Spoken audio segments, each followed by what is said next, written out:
နှကန်းတဝိုက်မှာမှဲ့ပါတဲ့သူတွေဟာချစ်စရာခင်စရာမင်းစရာကောင်းတဲ့သူတွေထဲမှာမပါပါဘူး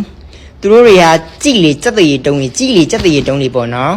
နှကန်းတဝိုက်မှာမှဲ့ပါတဲ့သူရှောင်ကြပါ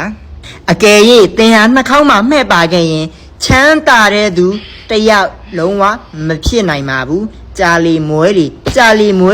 သင်ဟာဖွတ်တကောင်လိုပဲဖြစ်နေမှာပါပါးမှာမှဲ့ပါရင်တော့သင်ဟာလူအများဝိုင်းပြီးတော့ရိုက်တာခံရပါမယ်ဒါကြောင့်မလို့ပါးမှာမှဲ့ပါရင်အရိုက်ခံမှုသာပြင်ထားပါတော့ဒါပင်မဲ့လေပင်တဝိုက်မှာမှဲ့ပါတဲ့သူတွေဟာတေချာပေါက်တရက်မဟုတ်တရက်စအိုကွဲပြီးတေရမှာပါဒါကြောင့်မလို့လေပင်မှာမှဲ့ပါတဲ့ဆိုရင်စအိုကွဲဖို့သာပြင်ထားကြပါတော့ချမ်းသာတဲ့သူရဲ့မှဲ့ရတော့မျက်ခုံးရဲ့အပေါ်လဲမဟုတ်ပါဘူးဒီမျက်ခုံးရဲ့ဘေးလဲမဟုတ်ပါဘူးဒီမျက်လုံးရဲ့အောက်လဲမဟုတ်ပါဘူးဒီနှာခေါင်းရဲ့အောက်လဲမဟုတ်ပါဘူးဒီနှရွက်ရဲ့အောက်လဲမဟုတ်ပါဘူးလေပင်ရဲ့အောက်လဲမဟုတ်ပါဘူးစက်ပဲလို့ပဲပါလီမန်လည်းမသိ